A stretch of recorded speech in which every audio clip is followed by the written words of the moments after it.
The gentleman from Arizona is now recognized, Mr. Gosar, for 5 minutes. I'd also like to tell my colleagues about the multiple use doctrine and the royalties off of public lands too. So, Deputy Assistant Secretary Ms. Leiter, gas is a volatile, right? It's a gas. It is a gas. Okay. So BLM is moving forward with a venting and flaring rule that includes air quality regulations that clearly exceed its jurisdiction, since EPA and states have Clean Air Act authority. Do you agree that the EPA has exclusive federal jurisdiction over air quality and emissions regulations under the Clean Air Act, as prescribed by Congress?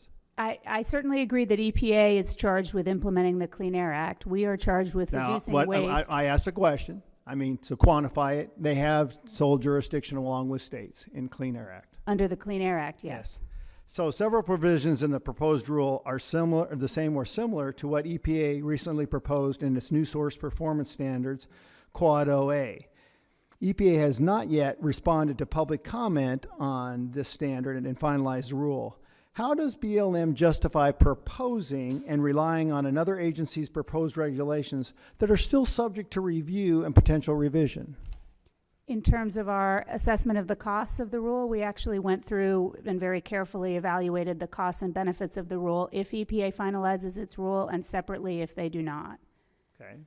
Now, in the Senate hearing on the proposed rule a few weeks ago, when questioned about the fact that BLM often holds up the processing of right-of-ways approvals that are required before companies can lay gas gathering lines and pipelines to capture gas and reduce flaring, you stated that sometimes companies ask BLM to put right-of-ways on hold. However, the example you gave was in the San Juan Basin of northwestern New Mexico, which is an area of primary natural gas development. And these right-of-way applications would be primarily for new wells that are not getting constructed at this time because of the low prices of gas. Obviously, if a natural gas well is not going to be drilled, there's also no need for associated right-of-ways. On the other hand, the issue with higher rates of flaring in the Permian Basin of southeastern New Mexico or the Bakken in North Dakota is a result of oil wells with associated gas. In those areas, there is a backlog of right-of-ways that BLM has yet to process. So now, was your answer, therefore, a red herring to divert attention from BLM's role in causing high rates of flaring? Or do you actually see companies asking BLM to put right-of-ways on hold in the Bakken, for example? Well, in the Bakken, actually, our numbers suggest that there's not a significant backlog. I understand that there was a right-of-way that was denied, actually, by the Bureau of Indian Affairs, I gather, because of tribal concerns.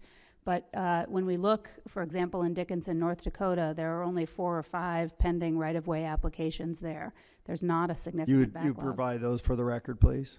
Be happy to. Okay. Now, the proposed rule includes requirements for liquids unloading operations. Yet just 6 months ago, the EPA declined to include such requirements into this Quad 0A because EPA did, and I quote, not have sufficient information to propose a standard for liquids unloading, end of quote. What information does BLM have that EPA did not have 6 months ago? Well, for existing wells, we would only require the best management practices. The specific requirements that we have to change liquids unloading practices would only apply to new wells going forward. Oh, well, you sidestepped the issue again. So what information do you have that the EPA doesn't have? We are looking at the issue. And you're looking at, so you don't have scientific backlog. Well, this is a proposed rule at this time, and we solicited comment so from companies. You're going on hearsay, not actual scientific fact, right? I would disagree with that. We're asking Are you a companies scientist? for the data. Are you a scientist? I actually am a scientist. Okay, so yes. Where's your science?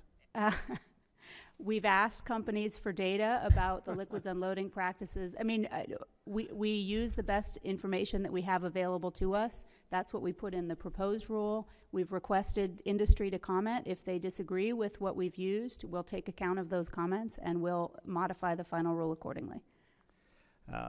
Unbelievable. So I don't have enough time to drill it even further. I yield back.